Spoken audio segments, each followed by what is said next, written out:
अस्सलाम वालेकुम बच्चों, कैसे हैं आप लोग? ठीक ठाक खैरियत से हैं बच्चों। आज से हम proper PPSC FPSC one paper examination की थ्रू एलईडी या हम इंटरेक्टिव बोर्ड के जरिए स्टडी शुरू कर रहे हैं। जो आप लोगों में से स्टडी करना चाहते हैं वन पेपर पीपीएससी एफपीएससी या एफआईए एएसएफ अपकमिंग जो पुलिस की एग्जामिनेशन है, तो वो इनबॉक्स मैसेज कर सकते हैं। अच्छा बच्चों, आज से हम शुरू कर रहे हैं। बच्चों को कन्फ्यूजन होती है कि हिस्ट्री में समझ नहीं आती। ठीक है, हम हिस्ट्री शुरू कर रहे हैं। इसकी इंडो पाक हिस्ट्री हम शुरू कर रहे हैं। ठीक है, इंडो पाक हिस्ट्री शुरू जब हम करते हैं, सबसे पहले हम मोहम्मद बिन कासिम से शुरू करते हैं। ठीक है, मोहम्मद बिन कासिम से हम चलते हैं आर्यंस पे। जैसे हम कहते हैं इंडस सिविलाइजेशन, हड़प्पा सिविलाइजेशन, इनके बारे में कुछ क्वेश्चन हम नोट करेंगे जो अहम होते हैं एग्जामिनेशन पॉइंट ऑफ व्यू से। ये आप तैयार कर लें, बहुत अहम चीज़ें। ठीक है, मैं यहाँ से एक पेन ले लूँ। ठीक है, अच्छा जी आगे चलते हैं जी, एक मिनट यार। अच्छा, ये हमारे पास है जी हिस्ट्री ऑफ सब कॉन्टिनेंट। हिस्ट्री हमारे पास क्या है देखें, ये तमाम एग्जामिनेशन के लिए बहुत अहम है। Agriculture was the main occupation of the Indus civilization. Indus civilization कौन सी है? जो हम द्रैसिंध की तहजीब कहते हैं, जैसे हड़प्पा हो गया, मोहनजोदड़ो हो गया। ठीक है, मोहनजोदड़ो खासकर इंडस सिविलाइजेशन है, लेकिन जो हड़प्पा है ये भी उसी का एक हिस्सा है। ठीक है, ये अहम क्वेश्चन है, यही मोस्ट रिपीटेड क्वेश्चन है। Rakhaldas Banerji initially discovered Mohenjodaro site in the Indus civilisation. ठीक है, रखलदास बिनीरजी से आर के बिनीरजी हम कहते हैं उसको। ये उसने डिस्कवर किया था इसको, मोहनजोदड़ो जो साइट है उसको डिस्कवर किया था इंडस सिविलाइजेशन के लिए। ठीक है, अच्छा, cult of Shiva was practised in Indo civilisation.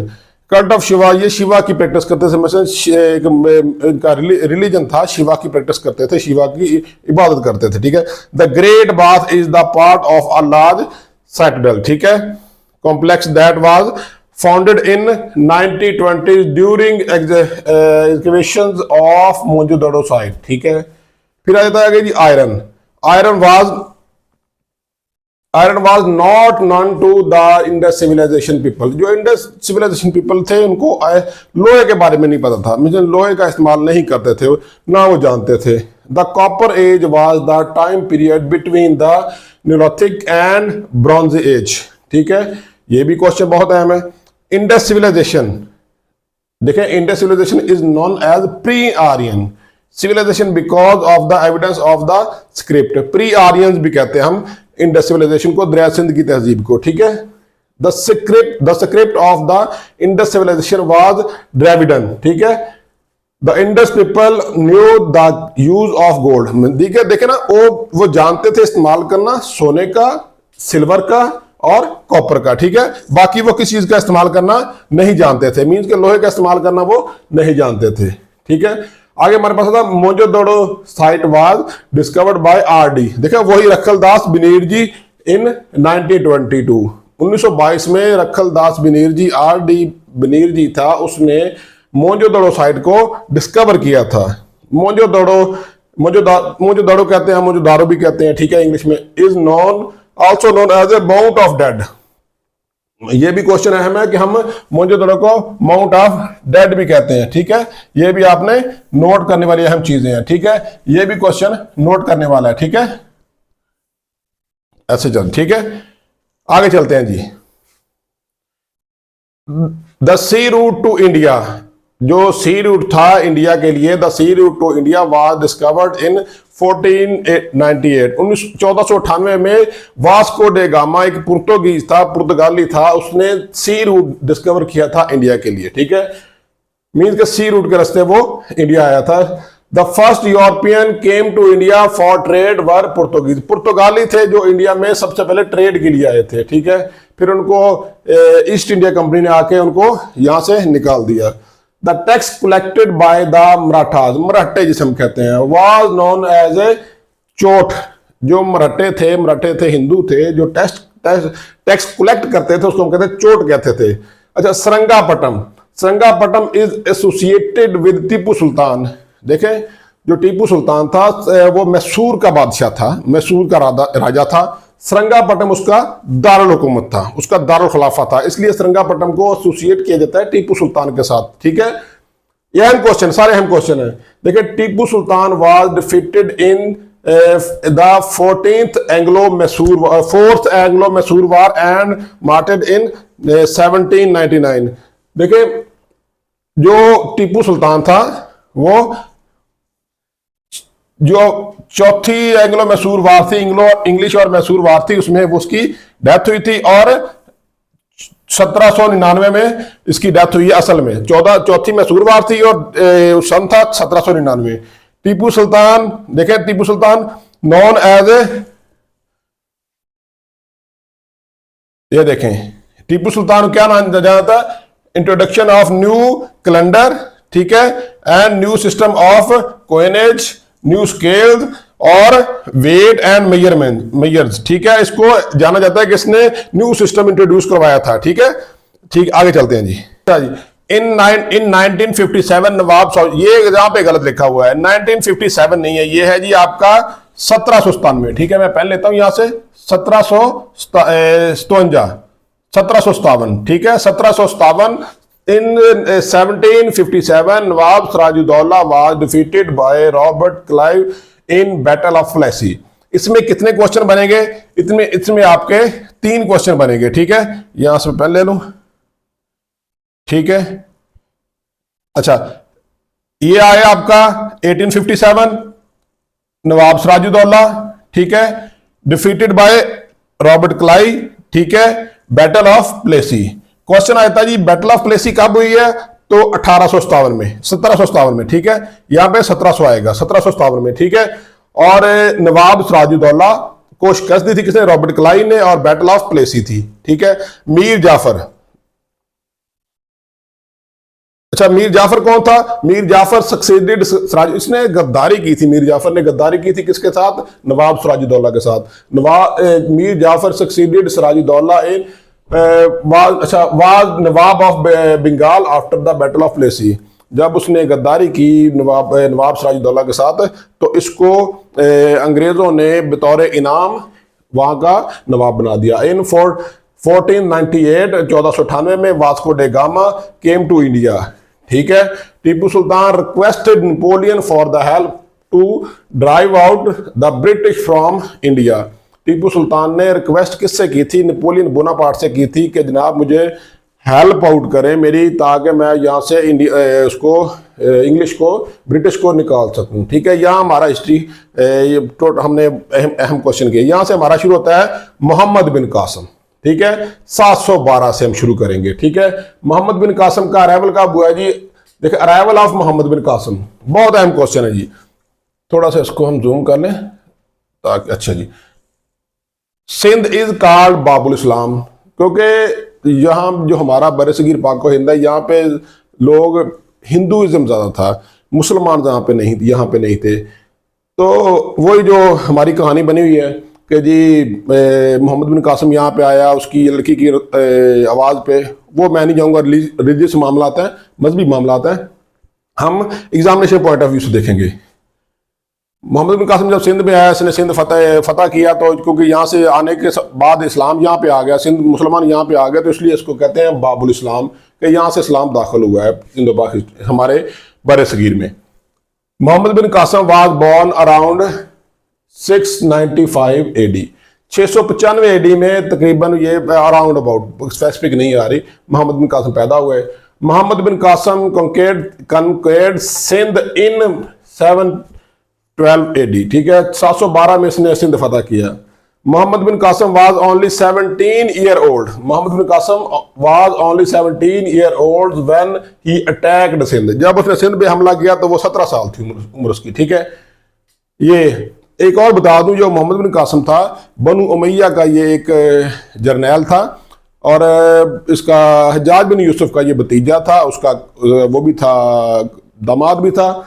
और ये हज्जाज बिन यूसुफ कौन था? इराक, शाम, ईस्टर्न प्रोविंसेस थे बनु उमैया के दौर में ये गवर्नर था उसका। उस वक्त जो खलीफा था बनु उमैया का, बादशाह कहेंगे, वो था जी अब्दुल मालिक, वलीद बिन अब्दुल मालिक, ठीक है, वलीद बिन अब्दुल मालिक था।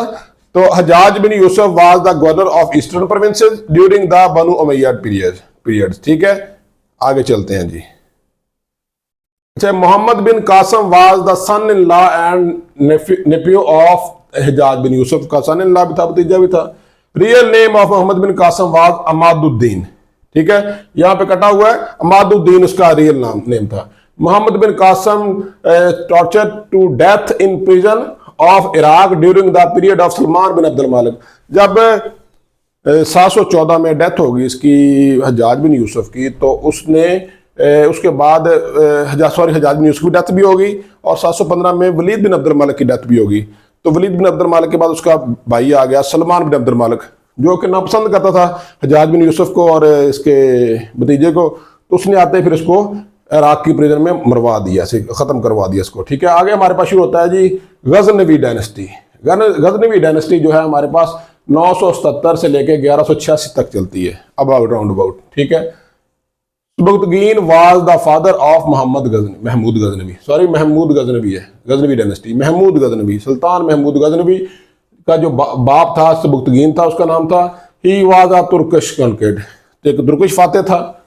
ही अटैक्ड इंडिया 17 टाइम्स, 17 बार इसने इंडिया पे हमला किया बिटवीन 1000 AD से लेके 1027 तक इसने 17 बार हमला किया। ही डिस्ट्रॉयड सोमनाथ टेम्पल, ठीक है, सबसे बड़ा मंदिर था हिंदुओं का, राजपूतों का, सोमनाथ का मंदिर था। ये बेसिकली लूट मार करके वापस चले जाते थे, काबुल से अफगानिस्तान से आते थे और हीरे जवाहरात, क्योंकि सिंध जो था हमारा, इंडिया था, ये सोने की चिड़िया शामिल होता। तो इसने सोमनाथ के टेम्पल पे हमला किया, मंदिर पे उसको फतह किया, वहां से हीरे जवाहरात लूटे, चला गया वापस। अच्छा जी, Mahmud Ghaznavi died in 1030 AD, 1030 AD में इसकी डेथ हो गई। अच्छा जी, Persian poet Firdausi wrote epic poem on Mahmud Ghaznavi Shahnameh. Shahnameh एक पोएम थी जो लिखी थी, फिरदौसी एक पोएट था, पर पर्शियन पोएट था। ये क्वेश्चन बहुत है, हमें ये भी लग सकता है। आगे शुरू होता है जी गौरी पीरियड, ठीक है, शहाबुद्दीन गौरी। ये हमारा period Muizuddin Muhammad also known as a Muhammad of Ghori, ठीक है। इसका नाम था मोइजुद्दीन, नाम था इसका नाम। First battle of Tarain was fought between, पहली त्राइन की जंग जो थी वो लड़ी गई मोहम्मद गौरी और पृथ्वीराज चौहान, जो कि एक हिंदू था। 1191 में पहली त्राइन की जंग लड़ी गई, ठीक है, पृथ्वीराज चौहान के और मोहम्मद गौरी के दरमियान में, ठीक है, शहाबुद्दीन मोहम्मद गौरी, ठीक है। Muhammad Ghori was defeated in the first battle of Tarain, पहली जंग की त्राइन की जंग हुई थी, उसमें उसको शिकस्त हो गई थी। Second battle of Tarain was fought in 1192, 1192 में दूसरी जंग इसकी त्राइन की जंग हुई थी between Gauri and Prithviraj. This time Gauri won the battle, ठीक है, उसने दूसरी जंग बैटल की जंग जीत रही थी। ही वाज डाइड इन 1206 में इसकी डेथ हो गई। Qutubuddin Aibak was his son in law, Qutubuddin Aibak जो था इसका गुलाम था, इसका सन इन लॉ भी था, जिसे हम कहते हैं दामाद भी था इसका। फिर इसके बाद शुरू होता है ये हमारे पास दिल्ली सल्तनत। दिल्ली सल्तनत को हम सबसे पहले इसका खानदान आता है खानदान गुलामा, स्लेव या ममलूक डायनेस्टी, ठीक है। Mamluk dynasty is also known as a slave dynasty, इसको स्लेव डायनेस्टी भी कहते हैं, ममलूक डायनेस्टी भी कहते हैं, खानदान गुलामा भी इसको कहते हैं। Mamluk literally means owned, means के किसी को खरीदा हुआ। It refers to powerful military caste called Mamluk which originated in the 19th century in the Islamic Empire of Abbasid, अब्बासी खलीफा थे उनके दौर में ये थी। The Mamluk wielded military and political power, the Mamluk wielded military and political power in Egypt, Iraq and India, ठीक है।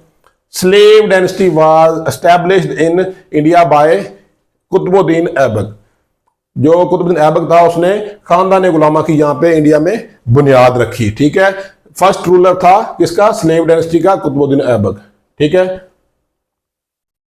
आगे चलते हैं जी, Qutbuddin Aibak he was the, अच्छा कुतुबुद्दीन ऐबक का टेन्योर है 1206 से लेकर 1210 तक। He was the first ruler of Mamluk dynasty, वह ममलूक डायनेस्टी का पहला रूलर था, पहला बादशाह था। He was born to a Turkish family in central Asia, central Asia की तुर्किश फैमिली था, वहां पैदा हुआ। Sold as slave to Muhammad Ghori, Muhammad Ghori ने इसको खरीद लिया। He rule the ruler of Afghanistan, Afghanistan का रूलर था ये मोहम्मद गौरी, ठीक है। He was given the charge of Gauri Indian position after 1192, ठीक है। वैन गौरी वॉज असैसिनेटेड, इसको 1192 में जब त्राइन की जंग में फतह होगी इसको मोहम्मद गौरी को, तो उसने यहाँ पे इसको अपना चार्ज दे दिया, इंडिया का चार्ज इसको दे दिया, अपने गुलाम था और दामाद भी था इसका। वैन गौरी वॉज असैसिनेटेड, जब गौरी को मार दिया गया, कत्ल कर दिया गया, he declared himself as a sultan of Delhi in 1200, ये आ जाएगा 1206 में आएगा, ठीक है। ये गलत यहाँ पे थोड़ा मिस्टेक हुई है, ठीक है। ये 1206 में आएगा, उल्ट हुआ है, ठीक है। 1206 में आएगा ये 1206, ठीक है। 1206 में इसने अपने आप को सुल्तान डिक्लेयर कर दिया, ठीक है। आगे जाते हैं। ही कंस्ट्रक्टेड द कुतुब मीनार इन दिल्ली, जो दिल्ली में कुतुब मीनार है उसको इसने बनाया था, ठीक है। He was also known as a Lakh Bakhsh, इसको लाख बख्श भी कहते थे। He died during playing polo, देखो ये लाहौर में इसका मज़ार है। ये क्वेश्चन आता है कि कौन सा बादशाह था जो पोलो से गिरकर फौत हुआ, तो ये पोलो खेलते हुए घोड़े से गिरा और फौत हो गया, इसकी डेथ हो गई थी। इसका टॉम्ब इज इन लाहौर, इसका लाहौर में इसका मकबरा है। आगे चलते हैं जी, इंशाल्लाह नेक्स्ट वीडियो में बाकी हम चीज़ें डिस्कस करेंगे। अगर वीडियो अच्छी लगी है तो लाइक करें, सब्सक्राइब कर लें और अपना ख्याल